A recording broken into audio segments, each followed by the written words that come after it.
What is up, everybody? Just a fair warning for the upcoming episode. Nick and I had some technical difficulties while recording this one. I had an audio issue that I didn't know about until Nick had his issue, which was kind of a blessing in disguise. But about halfway through this episode, Nick's Wi-Fi went out, so we had to pick up the episode the next day. So it kind of the 25-30 minute mark, you will notice all of a sudden my audio gets much better, and Nick's audio also gets much better as he was able to come back and we were able to finish this episode. So just fair warning going into this episode. Heads up, yes, we know the audio sucks for a bit, but we fixed it. We know what the problem was. Shouldn't happen again. Please enjoy the episode. And gentlemen, welcome to episode 90? 81. 81. 81. Close, but not quite 81 there. of the Clutch Dump. I'm Nicholas Patty, joined by Ben Walther. We are actually going to have a successful motorsports episode because I'm no longer looking at CRVs. Supposedly, that's the plan. I did have a guy sell a 454 Suburban out from under me when I was 5 minutes away from handing him cash for it, but maybe it was a blessing in disguise. I don't know. Goddamn Suburban owners. I know, right? They all suck. Yep. I did marry a Chevy owner, though. You can't trust anyone that owns a white Chevy, all right? Yeah, they're the worst. They're the worst. I host a podcast with one, and I gave my life to one. You're married to one, and then you were going to buy one. It's a curse. Yeah, it is a curse. Well, anyways, guys, we have Anyway. to talk about, including a very controversial Formula One race, which I only enjoyed because I'm like Twitter famous now. I don't know. I had a reply that now has 100,000 views, and it has over 1,500 likes. I'm Twitter famous, okay.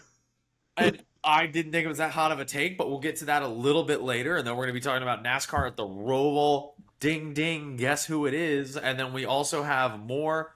But before we get to that, make sure to follow us on Instagram at The Clutch Dump. Make sure to follow us right here on YouTube. Subscribe, ring the notification bell, and like the video at The Clutch Dump Pod. And then your favorite podcasting platform. Make sure to check us out there, whether it's Spotify, Apple Podcasts, Google Podcasts, wherever. And if you want to get ahead of the game and spoil the tweet for yourself, you can follow me at NicholasPatty21 on Twitter. True. That all being said, Ben, do you want to start with Formula One? Or do you want to save Formula One? It doesn't matter to me, because I didn't watch it. Oh, okay, let's save Formula One. Because We'll save Formula One. I don't really want to talk about it. We want to start... I mean, we need to talk about it, because it's important. But do we want to start with news bits first? We can start with news bits. Please. We have news bits. We have a lot of news, including, Ben, the plaid striping on my heart getting everywhere. I was wondering. Okay, we can start with this. So I saw some news, and I could hear the teardrops hitting the floor. What are you talking in about? Chandler, Arizona. Flag. I bought a flag because I like that there's a plaid race car. I don't care what it's on. It could be on a Prius. I'd still think it's cool. But the big news, well, for start, we'll start slightly before we get to the Canadians. McLaren has announced that they will be returning to the top level of production-based sports car racing. Which doesn't make any sense to me. Which, like, everyone was making a big deal about it, because it's like, oh, it's the first time since the McLaren F1, and it's like, there's been GT cars, but apparently none of them have been McLaren-backed. Well, I would say that's the difference. It's like Inception Racing is actively running the same car FAF is going to run. Yeah, like, I feel they've won races. It's just... Yeah, it's been successful. Now Zach Brown is like, wait a minute, I could have my pudgy little fingers and something else with my name. Wait, what if we paint more stuff orange and chrome? He's like, Danny, Ricardo. Yes, no, Danny Ricardo, I have an idea. Yeah. So McLaren will return to WEC in 2023 with a 720S GT3. Evo United Autosport will be the team running the WEC effort. But the big news, at least if you're in this country or in the country north of us, FAF Motorsports will run a McLaren 720S GT3 Evo in the 2024 IMSA GTD Pro Class. And in case you're not putting the pieces together, that's not in addition to a Porsche. No, they will part ways with Porsche after 5 successful years, including 2 championships. Porsche is dead. A GTD championship in 21 and a GTD Pro in 2022. We can burn all of our merch. You can also just send it to me. It's fine with me. It doesn't matter. I will never, unless I'm going to a Porsche event, but I also don't own a Porsche, so I don't know what event that would be. I'll never wear stuff because I'm not going to Go to support Porsche events. Um, Porsche Club events. Tragic. But yeah, this is exciting news. There's a lot. Next year's GT3 racing is going to be so exciting because there's a bunch of new cars, Next year's a bunch of stuff changing up. Just carte blanche is going to be insanely good stuff. Yes. Okay, but Nick Patty, overall upset with Fast switching to McLaren. Do you care? Do you not? Nick Patty, are you upset that Faf is switching to McLaren? Yes, no, obviously. Did I not make that clear? Yes. Yes. Okay, I just wanted to make sure that the people understand. Nick Patty is upset. Let me burn my merchandise. I thought conveyed not happy. I figured you had just given up on Porsche in general. I didn't know if it was a Faf thing. Got it. Well, that just makes me even more upset. Anyways, more sports car news. Corvette GT3R teams have been announced in the WEC LMGT3 class. TF Sport is going to run 2 cars. In the GTD Pro class for IMSA, Pratt Miller is going to run 2 cars. And in the GTD AM class, I know it's not called that, it's just GTD, AWA is going to run 2 cars. Pratt Miller is running the Corvette? I thought they were stepping away. I thought that was the whole drama. I thought they were running 2 cars. The tweet that you sent me says that they're running 2 cars. Oh, Lord. Now, hold on. I mean, Ben, keep talking, but I'm going to keep talking, but the tweet that Nick Patty, who is Twitter famous now, sent me said Pratt Miller is running 2 cars. IMSA GTD AWA is running 2 cars. Yeah, no, I trust endurance. That's weird. And GTWC America DXDT Racing is running 2 cars as well. Not to mention that we also have the Mustang coming in for next year, which should be super exciting. And on this topic, just talk about the fact that I got to see something today that not many people have gotten to see.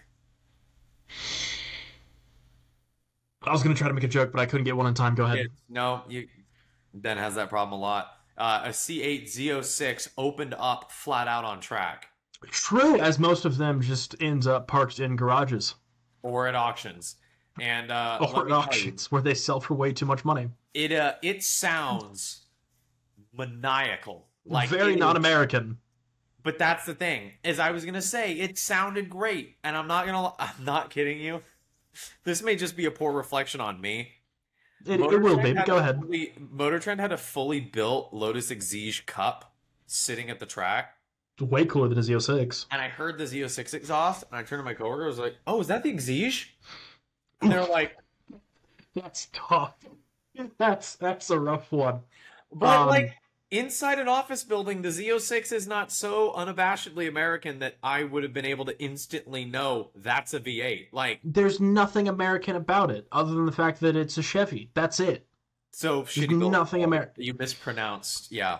Yep. Yeah, that's what makes it American. It's carbon fiber, monocoque chassis, aluminum subframes, high revens, small displacement V8, but crappy interior. So before we move on too far past FAF, they are going to have one last hurrah at Petit Le Mans upcoming this weekend.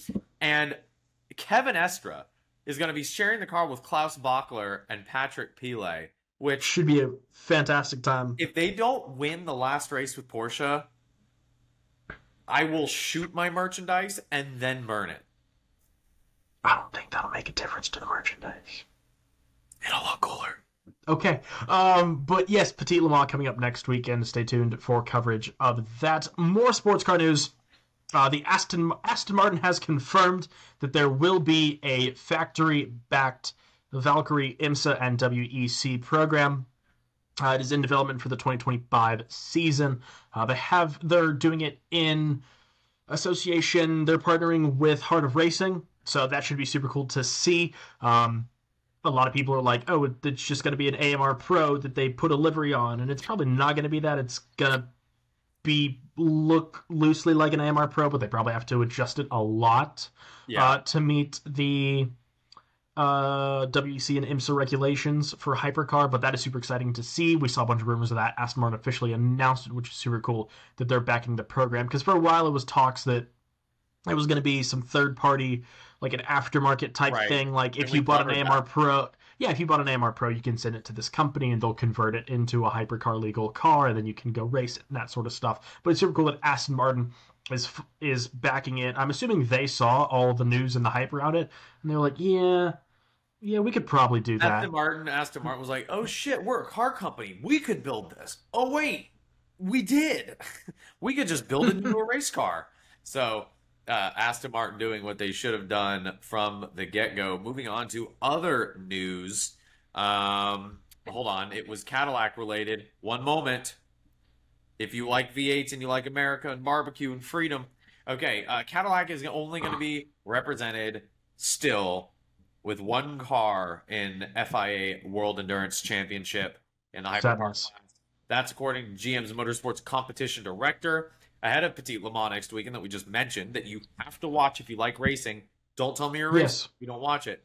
That IMSA has hit multiple GT cars with balance and performance adjustments ahead of the last race.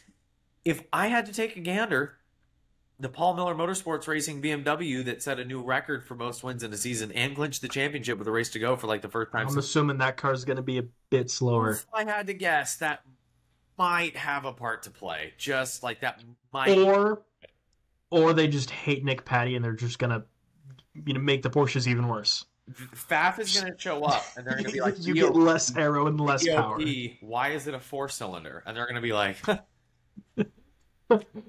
Faf shows up, opens the bay doors, and it's just a 718 Boxster. They're like, guys, they're like, what are we doing? It's the 912 GT3R. Oh, that's awesome.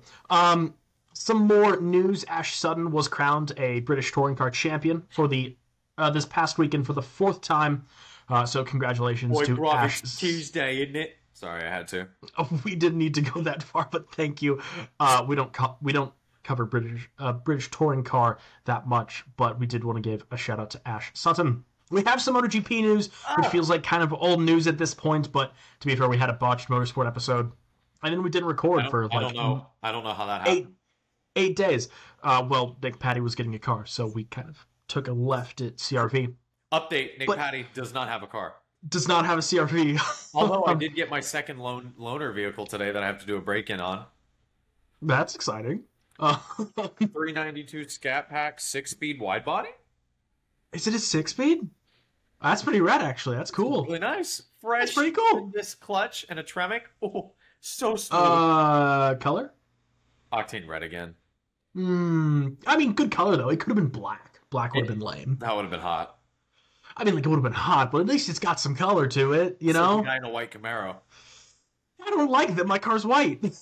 I don't like that it's a 4th gen. I don't like that it's anymore. I don't like that my car is Arctic white. I don't like that it's a T-top car, and I don't like that it's a 4th gen Camaro. Moving on. Got all the bases covered. MotoGP news. The biggest news possibly since Rossi's retirement. Marc Marquez is leaving Repsol Honda after 11 seasons, a rookie championship in 2013, and 6 championships. He has an unconfirmed seat at Gresini Ducati alongside his brother Alex Marquez for the 2024 season. Can we just go ahead about the public response to this? Because I found it hilarious. Which part of it? I saw a lot. All of it? No, but okay. The fact that then his brother had to come out and Marc Marquez had to come out with a second statement trying to like rationalize and plead with the fans like, no, your passion is great, but it's misplaced. Like, this is a challenge and humans only become stronger through adversity. And it's like, yeah, no disrespect. You're a goddamn motorcycle rider. Right. Hasn't been relevant in years. He could go right. 4 to be exact. He could say he's riding for Suzuki, and I'd be like, wait, but they're not a team. I wouldn't care. I'd be like, okay, go. Knock yourself. Like, he could say he's for Polaris, and I'd be like, I couldn't even care what that means. Go for it. Knock yourself out. To be fair, this is kind of, I mean, it is big news. It's possibly the biggest MotoGP news ever. By nature of him having multiple championships, it automatically qualifies as big news. But like when Rossi said he was going to the satellite Yamaha team, I wasn't like, oh, like it was. I feel like that was kind of different because Rossi hadn't been winning races for a while when that happened. And Marc Marquez has. He podiumed last race. Okay, a podium, and this deal was probably done before the podium. So let's not don't. This is true. No. I'm not. I'm just saying. And how many Mark did he have in that one weekend? Was it 4 or 5? And then on the season total, it was like 2 dozen. It's like he's crashed like 17 times every weekend. It's Yeah, so bad. Like here's even if he won 5 races out of the season, I'd be like, yeah. At what cost? If there was a cost cap in MotoGP, I don't know if there is, but if there was, there's definitely not. Yeah, I mean, Ducati has spent so much money on MotoGP. Honda would have had to sell half of Japan just to fund Marc Marquez's dumped bikes. I don't even think Honda makes money on motorcycles that much. I really don't think they do. But this is big news. This episode as a brand new Honda owner. Yes. Shout out to Nick's brother-in-law Brendan and his new CBR 600. However, this is big news not only for Marc Marquez and not only for the MotoGP grid, as possibly everyone else on the grid should be concerned because, as we know, the Ducati is the best bike on the grid. And the final nail in the coffin of Honda. And Marc Marquez is arguably, possibly the best rider currently on the grid, depending on who you ask, whatever, blah, blah, blah. Who would be? It would be either him or one of the 3 people that's currently in their current state best rider on the grid. It's either Mark or Pecco or Jorge or Marco Bezzecchi. Yeah, one of the 3. Also, news that I don't have in here. Marco Bezzecchi was training, broke his collarbone. He's probably out for the next race. That sucks for Marco Bezzecchi. You're joking. Yeah, but he's got like a 56-point lead on Brad Binder in 4th. No, so I think my point is I was wanting him to win the championship. So now that's over. That's probably not happening. And then Marc Marquez is going to be on a Ducati next year, so that's definitely not happening. Now, I'm not saying that Marc is going to go into Ducati and wipe the floor with everyone and win a championship. That could happen. It is Marc Marquez. He's done crazier things. However, I do think he will be consistent top 5 next year, assuming he understands the bike. I listened to several MotoGP-oriented podcasts, and they were saying, so how long do we think it's going to take Marc to get used to the Ducati? 2-3 laps of testing before he starts beating everyone? You know, there's a lot of people who are very confident that this is going to be the demise of 23 other riders on the grid. I don't think it's going to be quite that bad. I think he'll be in championship contention next year, which is where he wants to be. We do know for a fact, for starters, just to clarify, Marc Marquez is not confirmed at Gresini Ducati next year. He has not put out a statement regarding Ducati, neither has Gresini. He is not confirmed. However, Gresini and Ducati have both said they would welcome Marc given the opportunity, and Marc has left Honda. So we're like 99% sure that's where he's going, but it's not confirmed.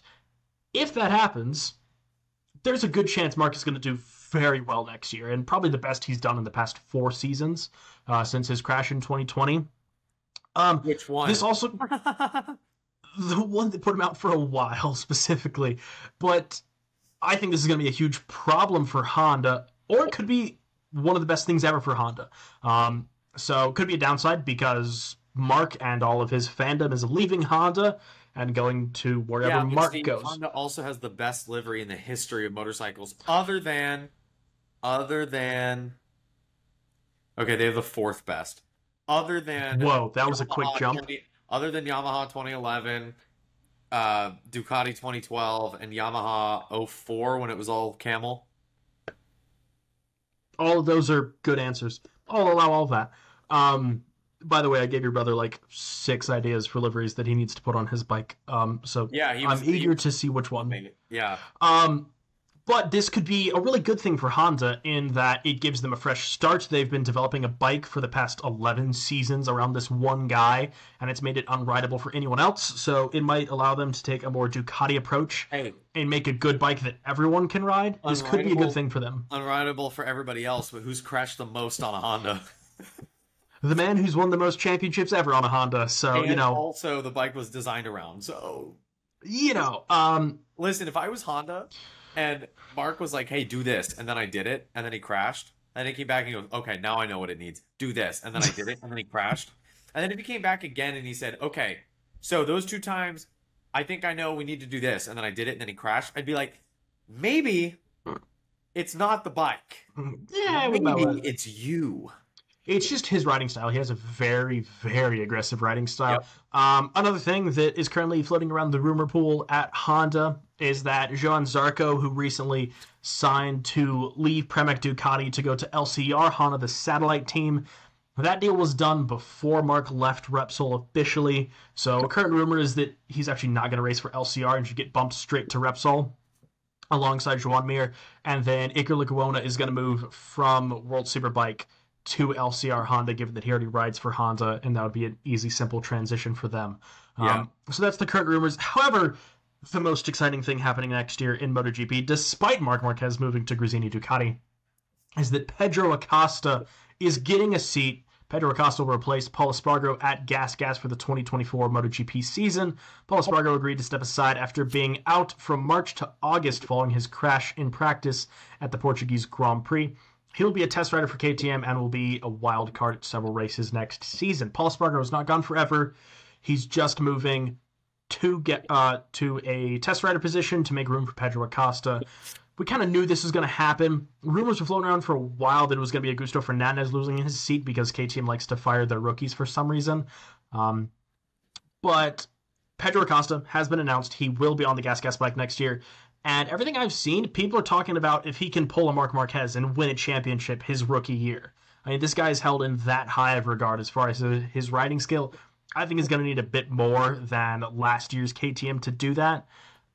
But it should be super exciting nonetheless. I'm super stoked for that. Nick, any more news bits from you? No, I'm ready to just hop on over to NASCAR quickly, if you do not mind. By all means, sir. Talk to me about some ovals. So this was a road course, theoretically, maybe, kind of, not really. But we had the Charlotte Roval 400, or the Bank of America Roval 400, this last weekend on a track that I actually have no affection for, but this weekend I kind of had some affection for it. So let's start from the bottom. Denny Hamlin in 37th, Eric Jones in 36th, Andy Lally in 35th, Ricky Stenhouse Jr. after catching on fire in 34th.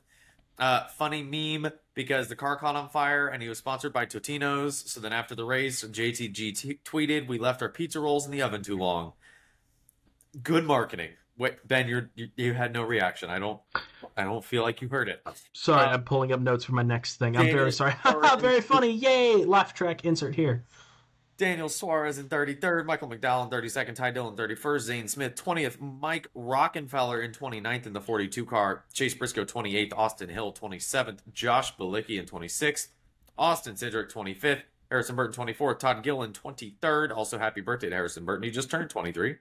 Justin Haley in 22nd, Eric Almirola in 21st, Martin Truex Jr., your regular season champion, in 20th, Kevin Harvick in 19th, 18th, Brad Keselowski, 17th, Corey LaJoie, 16th, Bubba Wallace, 15th, Christopher Bell, 14th, Austin Dillon, which if you had never told me he would want to race, I think that's a career best. Kyle Larson in 13th, Ryan Blaney in 12th, Ryan Preece in 11th, Ross Chastain, the Watermelon Man, in 10th, Chase Elliott in 9th, Ironic, Alex Bowman in 8th, Christopher Buescher in 7th, Tyler Reddick in 6th, Joey Logano, Fake Hair Boy, in 5th, Ty Gibbs in 4th, Kyle Busch in 3rd place, William Byron in 2nd place. Interesting to note, William Byron podcast foul on my behalf. William Byron's average finishing position in this round of the playoffs was 1.66. Damn, that's impressive. That's what we call damn. In 1st place, dominating the race, leading the most laps out of anyone, AJ Allmendinger bringing it home, which made me so happy because I've been a Dinger fan since 2017. So kudos to him and kudos to all of Colleague Racing. Let's talk about playoffs, though, folks. We got a lot to go on to. We have 4 We're down to 8, right? Yeah, we're down to 8. We have 4 people below the cut, 4 above. Below the cut, we have Ryan Blaney, Tyler Reddick, Christopher Bell, and Chris Buescher in that order. Above, into theoretically the top 4 in the round of 4 is Kyle Larson, Denny Hamlin, Martin Truex Jr., and William Byron. Let's see who got eliminated, though. The people that got eliminated were Ross Chastain, Bubba Wallace, Brad Keselowski, and Kyle Busch. So that was very interesting. Kyle Busch expressed a lot of frustration because he's like, I finished third. There's not much more he could have done to get himself into the next round other than finishing better in the previous 2 races. But that's going to do it for this weekend's NASCAR action. Looking ahead, I want to say it's Homestead, Miami. Do we know? Maybe not. Oh, wait. Nope, that's Xfinity. Let me go to Cup. Oof. It is the South Point 400 at Las Vegas Motor Speedway on October 15th. So make sure to tune in for when we talk about that, but also make sure to tune in as it's the first race in the next round of playoffs. That is the one thing that I do like about NASCAR, which we'll get to in Formula One as to why this is a good thing, is that no matter how well you do, championship is not decided until the final race. I do like that. Yeah, that's true. Very good. So, well done to NASCAR for doing something correctly. V8. Can I talk about... Speaking of V8s, can I talk about some V8 supercars real quick? Can we start with certain race winners' burnout? Fantastic. Shane Van Gisbergen. Our boy, Shane Van Cheeseburger, won the Bathurst 1000 this past weekend. Shane it is Van the Globhopper. Exactly that guy. Mr. SVG won the creme de la creme of V8 Supercars races. It's kind of the biggest... The creme de la creme of the world's races, Ben. Quite possibly, yes. To Australia. This is one of the coolest races that happened. It's one of... Other than the 24 Hours of Bathurst, and then like Daytona and Le Mans, and Indy 500, and... Really, it's like, if it's at Bathurst, it has an advantage over everything else. Something about driving through the mountains of Australia where there could be a kangaroo jumping across the track, but it's just... something about... It's one of the coolest racetrack ever? Maybe? Ooh. Topic for another guys. Topic for another day.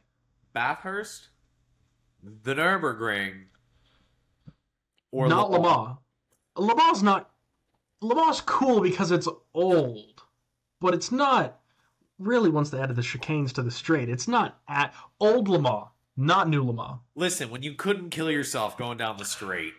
The fact that they've really eliminated the death aspect has really brought it down a notch, you know? Ben's like, listen, for me, certain death needs to be an option, which we'll get to. Yeah, it needs to be an option. Right. But anyway, we had race 24 of the V8 Supercars Championship for this year. I'm not going to run through all of your results because that would take way too long because it was a 30-car field with 2 drivers each, and that'd take way too long. But I will run through your podium finishers. And in the Shell V-Power Racing team, we had Tony Alberto and Anton De Pasquale in third. They moved up 2 positions from the start. Brody Kostecki and David Russell in the Coca-Cola Racing Camaro ZL1. They went down 1 position. They were your pole sitters. And Shane Van Gisbergen and Richie Stanaway in their Red Bull Racing Camaro ZL1 went up 5 positions to win this race by 20 seconds. What an absolute... they did fantastic. It was a heck of a result from them. Sadly, I didn't get to watch it live, but I was doing some live updates during my time at Barber Motorsports Park. We'll talk about that later. But fantastic result from them. Shane Van Gisbergen, I think, has more wins at the Bathurst 1000 than anyone else now. I think. If not, he's close. I think these were 3 in a row, right? Or I think 3 of the last 4 or 5. Something like that. It's a very impressive record. I do like that he's still racing there. However, he is going to NASCAR next year, which should be super exciting. But shout out to Shane Van Gisbergen. I'm going to run through your current standings. Brody Kostecki, who finished second at the Bathurst 1000, is still leading the championship with 6 wins and 7 pole positions in that Coca-Cola Camaro ZL1. Such a good livery, such a good looking car. With 2,447 points. And Shane Van Gisbergen is in second, closing the gap with 2,316 points in that Red Bull car. And then Will Brown, teammate to Brody Kostecki in the Coca-Cola Camaro ZL1, is in third with 2,057 points. Shane Van Gisbergen is pretty well clear of him. However, Brody Kostecki, I do not believe, is completely safe because we do have 2 rounds left, one of them being an absolute favorite of mine. If you've ever seen the videos, like the straight-on videos through the S's of V8 supercars just mashing curbs and going from two wheels to two wheels, that is the Gold Coast 500, and that is the next round of the V8 Supercars series, October 27th through 29th. We will very much so be covering that, the 2023 Boost Mobile Gold Coast 500. And then the final round of the season is another fan favorite and a favorite of mine, November 23rd through 22nd. 23rd through 26th, sorry. So we got a ways to wait for that, but that is the Adelaide 500. Should be a good race as well. But it looks like it is mathematically possible for Shane Van Gisbergen to pull off a fourth V8 Supercars championship, which would be a fantastic way to, quote, end his V8 Supercars career. That would be also, amazing. like, I wouldn't be upset about Brody Kostecki winning it. Winning either. That'd be fantastic. I do love Brody Kostecki, and he's been racing fantastic this year. But for Shane Van Gisbergen to be this old, doing it for this long, and then come in, win a final season, not to mention win a NASCAR race in the same season, like the amount of... If Kevin Harvick is going to win in his final championship season, which he's not, we need Shane Van Gisbergen too. I mean, that would be fantastic to see. That'd be a nice little send-off for old SVG. But stay tuned for both the Gold Coast 500 and the Adelaide 500. We love us some V8 supercars here. Moving on to Formula One, you may have noticed Ben and I's appearance has changed. That's because we had technical difficulties as my internet quit last night. Nope, just never happened. Mid-podcast wardrobe change. Totally normal thing. Formula One, nobody cares about the sprint because the sprint sucks. I mean, there was a bit of contact, don't get me wrong. But I think, Ben, do you want to talk about it? Do we have to talk about it? I didn't watch, so we don't have to talk about it. Okay. But I do feel like we need to mention something. Okay. So Nico Hülkenberg, Sergio Perez, and Esteban Ocon all crashed into, I believe it was turn 3, causing Sergio Perez to lose his opportunity to theoretically win the World Championship, and Max Verstappen clinched his third championship on a Saturday in the sprint race for the first time since Nelson Piquet Sr. Ironic enough, because that might be his soon one-day father-in-law, because he's dating Nelson Piquet's daughter. I don't know who's writing the script for Formula One, but they are on top of it. Also, Right, that wasn't even the thing I was going to talk about. Also, because I forgot that happened because I didn't watch the race. I was going to jump straight into the fact that Logan Sargent is really bad. Like, he's really not good. And it's one of those things like... Why would you ever disparage Logie Sarge? Okay. I love Logie Sarge. I love Logie Bear. I wish the best for the guy, but, like, let's be honest. He sucks. There were 4 sessions, if you exclude practices, right. 2 qualifying sessions, 2 race sessions. He finished 1. However, his times were within 3/10 of Albon. No, he was close to Albon. Like, he just needs to finish. That's it. But the problem is he is costing Williams so much money. Like, he's definitely cost Williams more than he makes a season. For sure. Guaranteed. And at that point, you have to start looking at it going, this actually doesn't make sense. Did he leave again? He's here. So moving on. Anyway. Right. Moving on to the Grand Prix, guys. Yes. We had... Well, did you watch the Grand Prix, Ben? I watched 0 seconds of Formula One this past weekend. So I'm going to say this for anyone and everyone who is listening to this episode, and because Ben didn't watch it, I will feel no guilt about absolutely taking over this segment. So welcome to Nick's Narcissistic Rants about Formula One. New segment. So, Formula One, figure your shit out. More specifically, we are spending, I don't know how much for tickets for Qatar Grand Prix, but people are spending thousands of dollars to go into the middle of the godforsaken desert to watch a race where drivers are unable to cool themselves down. Why? Because when they open the visor, they're just punched in the face with dust and sand. No, we're not talking about Bahrain. We're talking about Qatar. and it is so sandy and so dusty that it makes Bahrain look like an oasis, okay? It is, first of all, who thought of that? Second of all, I don't even want to know how much dust and crap was in the air intakes, was in the airbox, was just clogging aerodynamic components on these cars, because it's disgusting. The cars go offline and it looks like a truck doing 70 down a Jeep road parallel to a main highway somewhere out in the middle of godforsaken nowhere. Thirdly, so I kind of went Twitter famous. If you want to follow me on Twitter, feel free at NicholasPatty21. But Nick is Twitter famous. It's true. I replied to a Formula One journalist. And what I replied apparently gained a crap ton of traction. And I'm going to read that. Hello, love. Let me see. So here it is, right? This tweet, just an innocuous tweet about F1, 100,000 views, 1,200 likes. All I said was, so let me get this straight. We can't race at historic tracks like Brands Hatch and Watkins Glen because of infrastructure and safety concerns. But Qatar only saw 120,000 people all weekend, and that was sold out. Additionally, the biggest threat to a driver's safety isn't other drivers or barriers, but the weather. And then I was like, where's the consistency? Oh, wait, there is none. And I had a lot of people that actually agreed with that sentiment. But some were talking about, hey, if you don't understand FIA track rating, maybe just sit this one out. Let me just make it crystal clear for you. You can have the nicest Tech Pro barriers, you can have runoff, you can have gravel, you can have whatever you want. And it can't control for weather.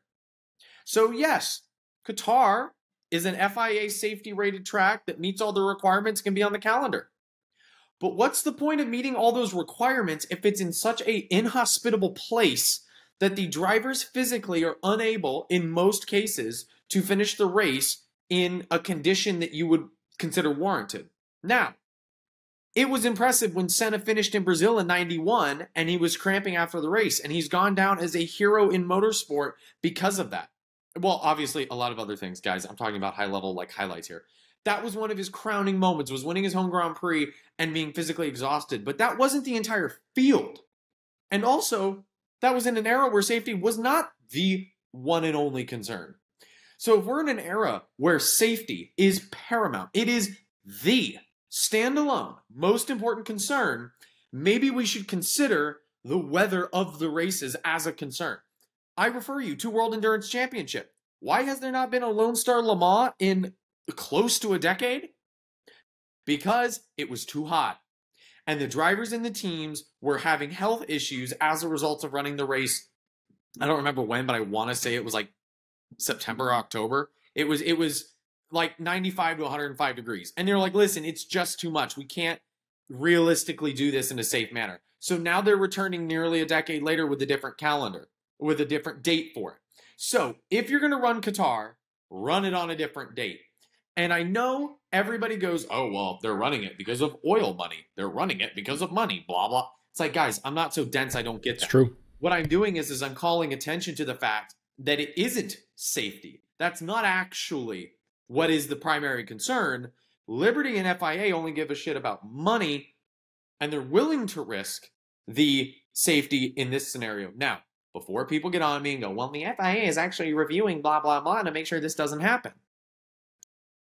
Here are a few red flags, guys, that might have given you some insight into this. Bahrain has been at temperatures that teams and drivers have said, hey, it's just too hot. Now, granted, not to the same degree, but they've said it's just too much. Secondly, I want to say worse things. It's the desert. There's not even houses around. There's not businesses around. It's in the middle of absolutely nowhere that has been inhospitable to people for centuries. Why do we think that running the most cutting-edge technological machines and the cutting edge of athlete preparation when it comes to withstanding G-forces, why do we think throwing them in the middle of there is a good idea? Before anybody, I've thought all this through. Before anybody goes, well, MotoGP runs out there. Yes, they do it at a different time of the year, and on top of that, leathers are extremely hot, but at least your entire body is receiving airflow over it. Like it's a different grueling because it's more physically grueling. moving a 600-pound bike left to right, but at the same time, you at least have airflow buffeting over you, as opposed to the Formula One drivers that don't. I just have it makes me mad, because on top of it all, you have a venue that when Ben, you've seen the helicopter shots of the LaSalle circuit, correct? Mm-hmm. Mm-hmm. Okay. Where are there grandstands around that circuit? Front straight. Last turn, first turn, front straight. That is it. That's it. Yeah, that's it. You're telling me commercially, LaSalle meets the requirements for Formula One to run there. When, I don't know when, but 10 or 20 years ago, when Watkins Glen and some of these other U.S. tracks were trying to negotiate with Formula One to have it return, under Ecclestone, the concern was, well, hate to break it to you, you just don't have the venue capacity for Formula One because we're too big and we're the center of the world motorsport conglomerate. So you have to cater to us and you have to kiss the ring, or we're just not going to run there. But now we're running in LaSalle. On top of it all, I had people saying Watkins Glen is a prayer away from ever being in a position to host a Formula One race. The circuit is way too dangerous, blah, blah, blah. And I'm like, guys, Moto America runs there. IndyCar runs there. The track is maybe not up to FIA grade requirements, but to say that it is just holistically too unsafe, I think is a poignant reflection on the state of the F1 fandom that your Drive to Survive fans who have never watched a race at Watkins Glen are like, oh, well, the Fotkins Bend is just too unsafe. You just can't run there. And it's like, all right, what series runs there?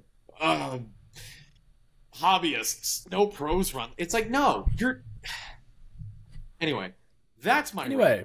Moving on to the race, it was miserable. It sucked. And on top of it all, since we recorded yesterday and then we got interrupted, Pirelli renewed their tire deal. Why? I have no idea. Because Pirelli has provided some of the worst tire compounds in the history of the sport. Hell, I'd be good with going back to Dunlop or Avon in the early to mid-60s on that same compound of tire on the new cars over what Pirelli has given us.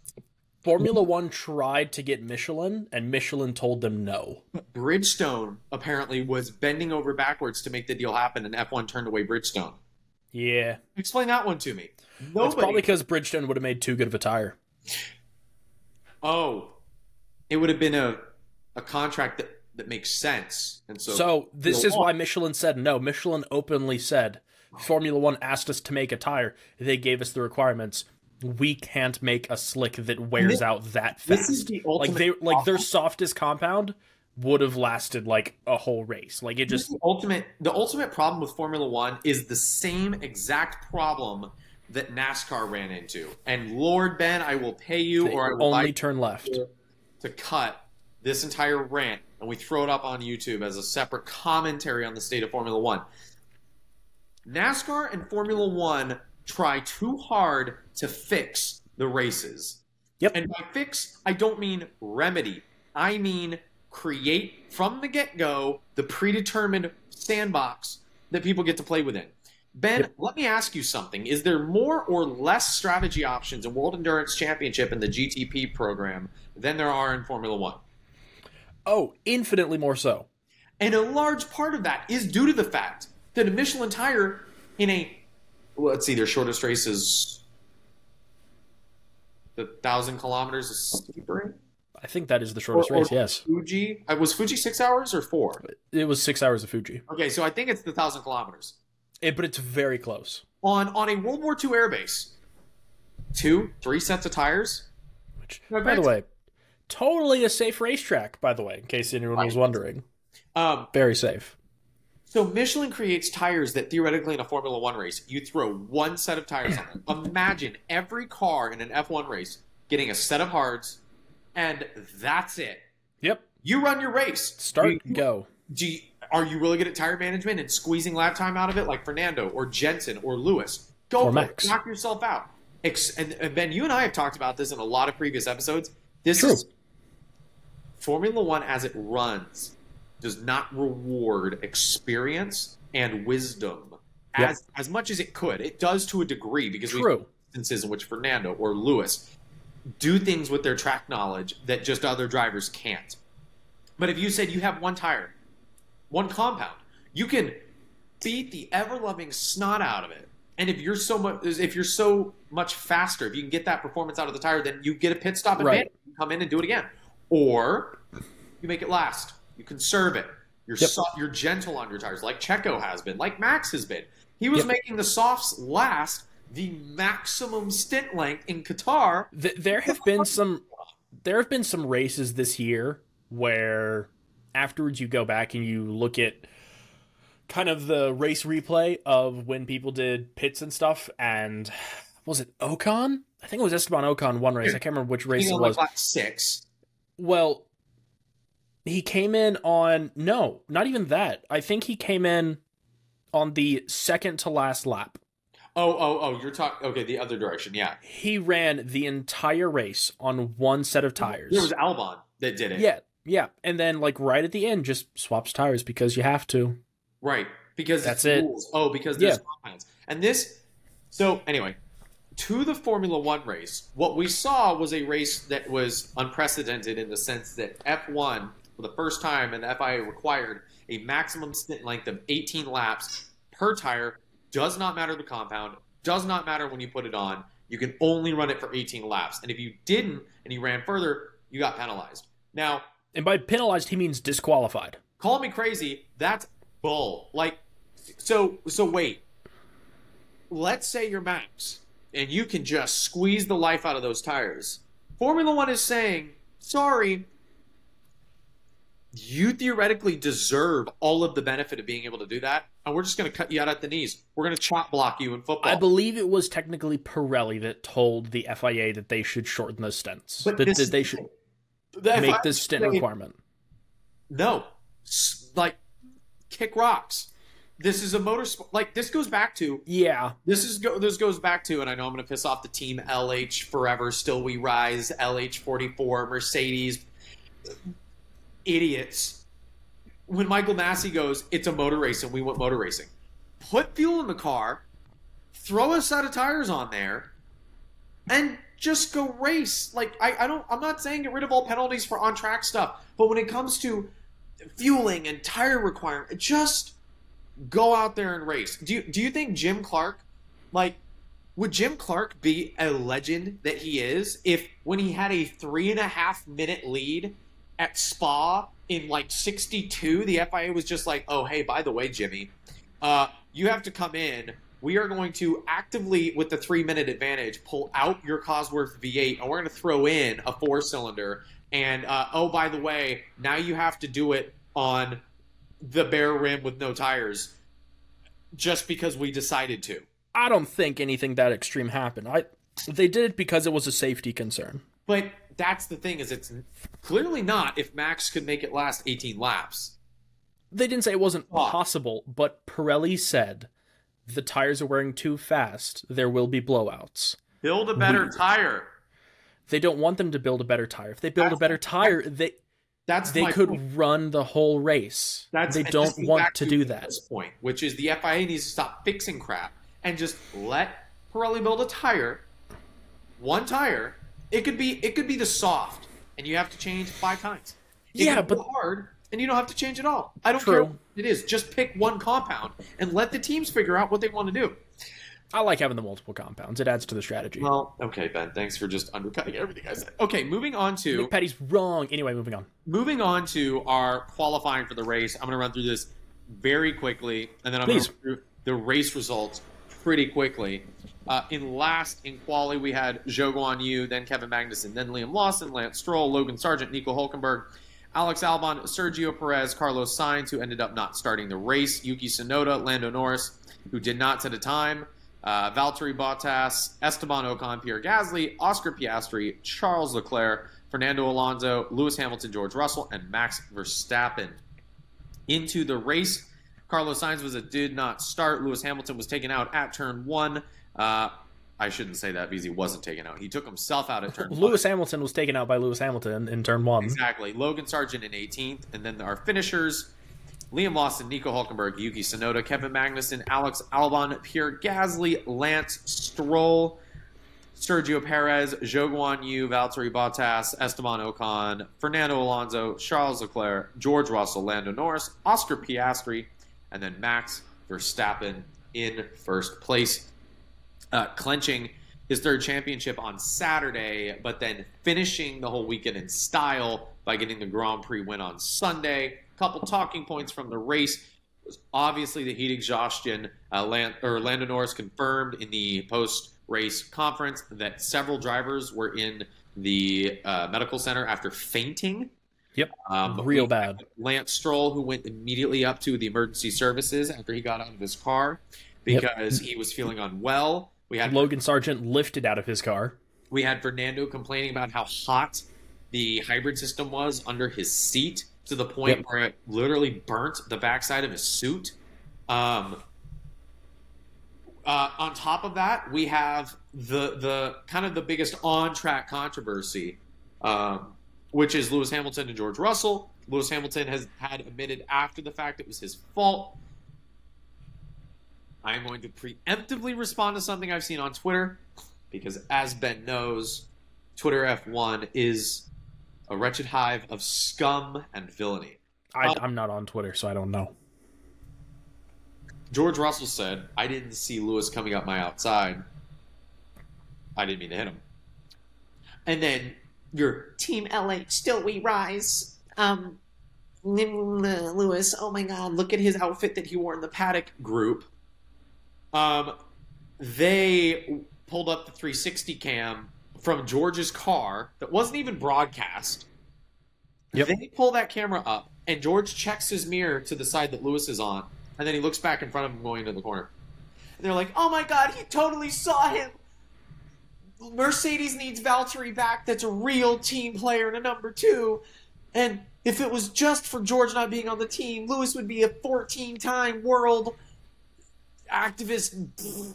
I forget that Valtteri Bottas is on the grid, to be honest. Right? So that's what people have been saying. I just want to add for, I don't know, the idiots that are making these comments. It's a racing incident, and it doesn't matter. I'm just going to subtext. I'm doing this to myself. I'm always like, man, I'd love to post on LinkedIn about the podcast, blah, blah, blah. And then I'm like, I'm calling people idiots and other things that I'm actually not saying that I would really like to say.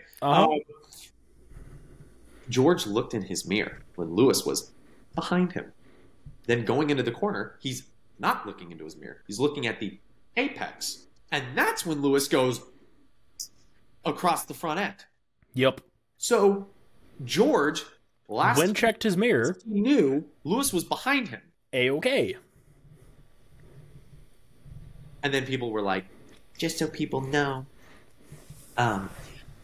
this is just like Silverstone 2021, and you don't have to give the corner, blah blah blah. And people were like, no, Lewis should have hit his apex, and because he missed it, it's on him. And people are like, no. And then Lewis said that afterwards. Lewis said that it was his fault. So right. So I just all you Mercedes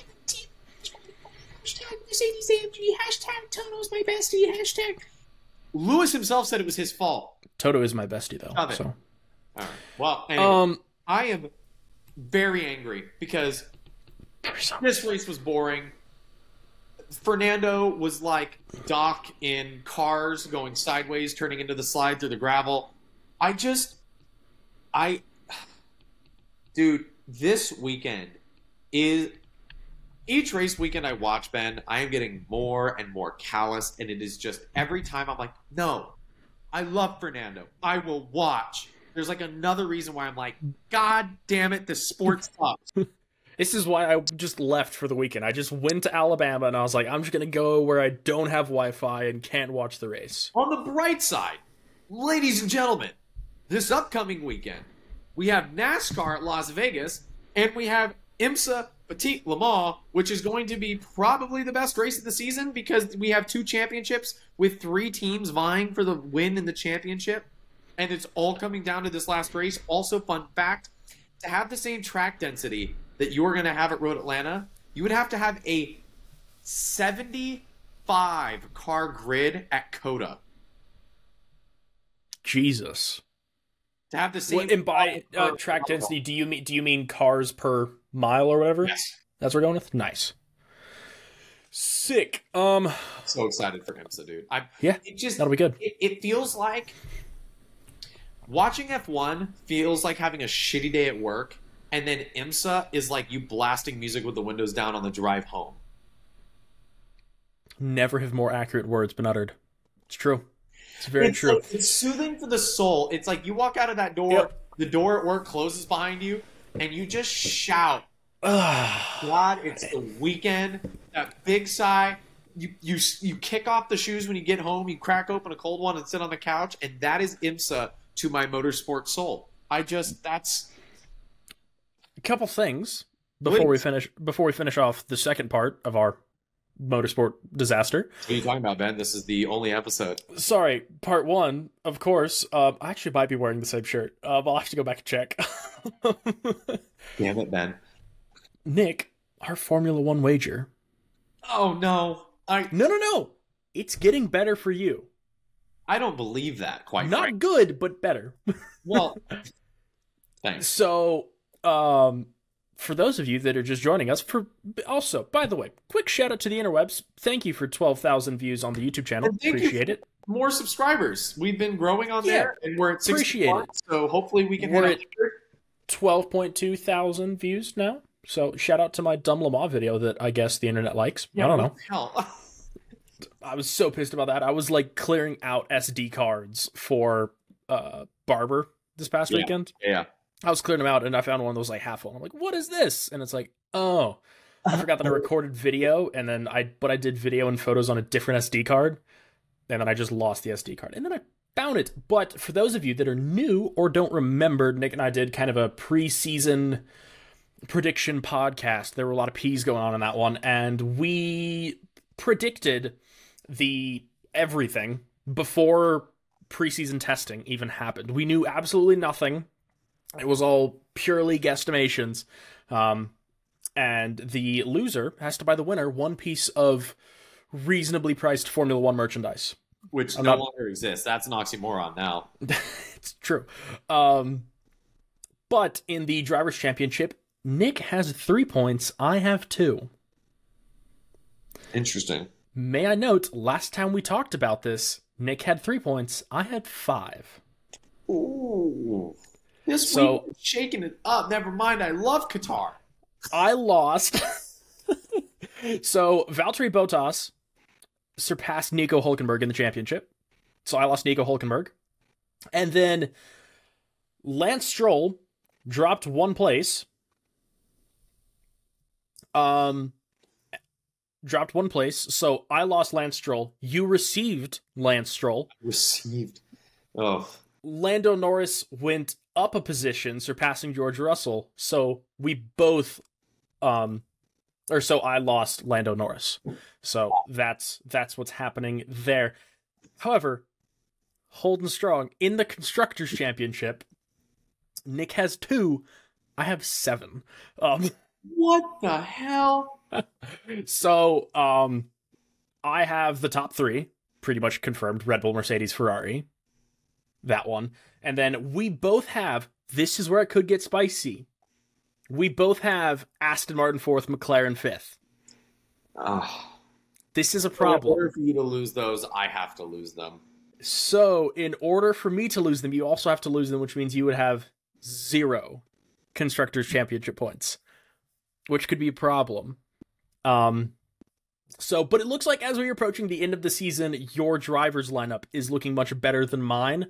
Plus, you also have the guaranteed 1 point in the rookie lineup in Nick DeVries being terrible.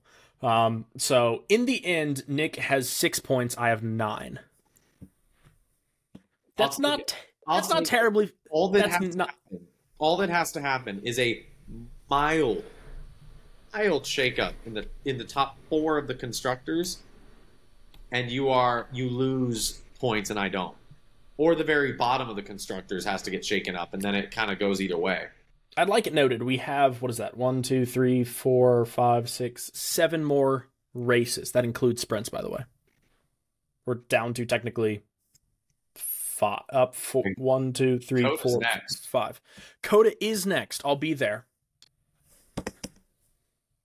For sprint race only, though. Not going for the whole race.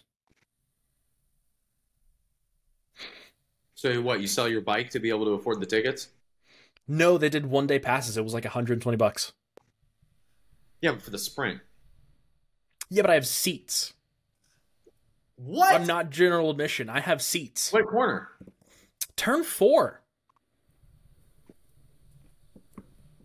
Oh, I got seats in the S's for the sprint race at Coda, which I'm pretty stoked about. Also, because I don't know why I feel hard done by it, because I've gone for 10 years in a row. So, but Dad and I talked about it, and we weren't going to go because tickets are expensive, and we were only going to get general admission, and general admission kind of sucks. Like, you do it once, you've kind of done it all the times. You don't need to go unless you're getting seats again. And then they put up 1 day passes for Saturday only, so we're going to go to that.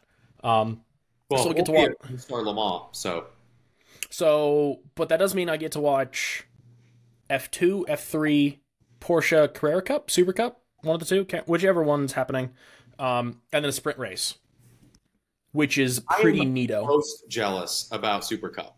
Me too. I'm more excited for that. My dad was kind of upset because when he was looking at the schedule or whatever, the sprint shootout is at like noon, and then the sprint race is at like 5 in the afternoon. Hell yeah. It's like way late, and he goes, there's nothing going on. And then there's like an F2 race, an F3 race, a Porsche Super Cup race. There's like these other, and I'm like, there's tons of stuff. And he goes, yeah, but nothing that no one cares about. I'm like, well, all right, fine. Teach your own.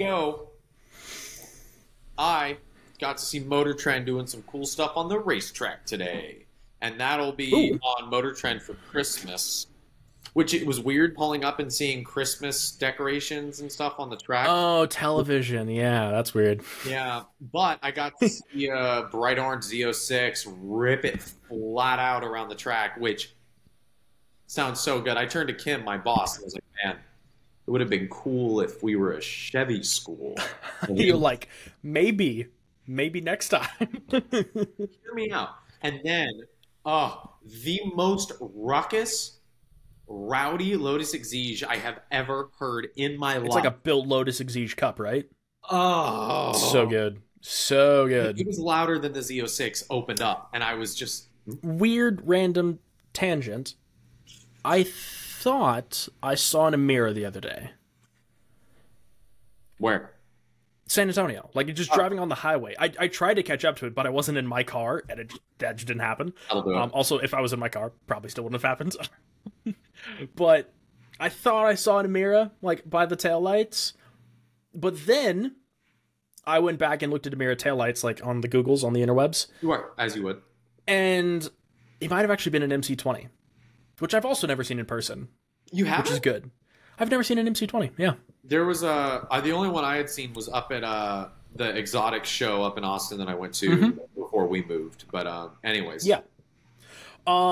Okay, so I have one tiny last thing that I'm going to mention just because it's motorsport news that happened today, and if I don't mention it now, I'll forget about it forever. World Superbike has just announced the biggest rule change pretty much in World Superbike history that is going to be implemented in 2024. Several massive changes coming. So there's going to be fuel flow control. If you remember the thing that Ferrari got in trouble over a couple years ago, it is not going to be in place for 2024. It is going to be in place for 2025. This is part of their move to more environmentally friendly things, synthetic fuels, that sort of thing. So it is mandated that 2 bikes from every manufacturer, so 2 Yamahas, 2 Hondas, 2 Kawis, 2 BMWs, whatever, so on and so forth. 2 bikes from each manufacturer get fuel flow meters on them, and that is going to be data used for 2025. There's no restriction or anything. There's no restriction change for 2024. A fuel tank reduction has been implemented to 21 liters, which is about a bit over 5 gallons, which is actually quite big. That's bigger than the tank in my R6. Ben just had to drop there that he has an R6? No, for the people that wonder if that's a big tank on a motorcycle or not, I own a stock... Your people. I own a stock sport bike. It has a smaller tank than that. So I don't know if they might use that much gas. I don't know. But kind of the big changes are they're implementing RPM limits. So this is kind of how they do balance of performance is, so some of the, you have to remember, hold up. No. You have to remember, one guy has won 28 races this year.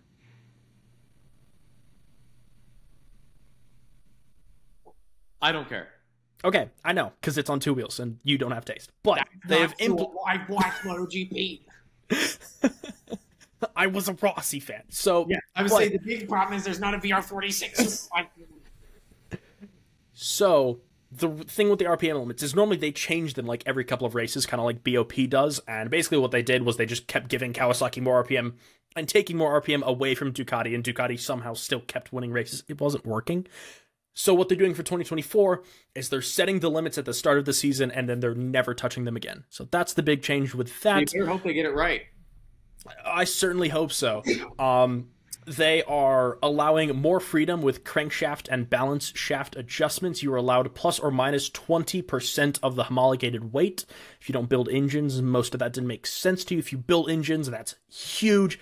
Basically, it allows people to alter how fast their engines spin and how much power they can make through that. But the biggest news is they are mandating a minimum combined weight for rider and motorcycle. This is all in the wrong direction. It all makes sense. The racing will be better. You know why it doesn't make sense? Because you're old. Because it ain't on four wheels, it got a V8. Because the future is now, old man, okay? This is how motorsport works. This is how motorsport works. So in 2024, a combined weight for rider and machine has been defined by the FIM, the DWA, and the MSMA. They have not announced what that minimum weight is. They have already decided it. But I'm presuming what that means is that Scott Redding is going to get an advantage, and Alvaro Bautista is going to cry a bit next year is what that means. So that should make for next year's two-wheeled racing world is already going to be the most interesting racing on the planet next year. So this is going to be, it certainly ain't going to be Formula One next year. Red Bull's going to win again. So, well, there's more two wheels than there is IMSA, so. Huh? True. There's more motorcycle racing than there is IMSA racing. Okay, IMSA World Endurance, sports car racing. What do you want me to call it? Nah, motorcycles are better. Anyway, that is... 6 GT3s next year and Mustang GTDs. Oh, yeah, you got a point there. Yeah. I halfway retract my previous statement. Anyway, that is going to do it for the end of the World Superbike news. Stay tuned for that next season. That's going to be super exciting. But that is going to do it for the end of this weird, definitely one-part episode 81 of the Clutch Dump. Yeah, so that was... That was kind of it. Like Nick said at the top of the previous part to this episode, make sure you go follow us on social media at The Clutch Dump. Follow us on whatever podcast platform you're using, Spotify, Apple, Google Podcasts, Pandora, Stitcher, doesn't matter, whatever you're on. Make sure you follow us or subscribe, leave a rating and review if you can. It helps us grow and find a bigger audience. If you're watching this on the YouTubes, thank you very much for watching. Make sure you subscribe, like, and share the video. Comment down below what you think about Formula One. Are you still interested in Formula One? Do you still watch Formula One? Do you just watch Drive to Survive so you fake being a Formula One fan? Whatever it is, please let us know down below. We will see you next time for episode 81.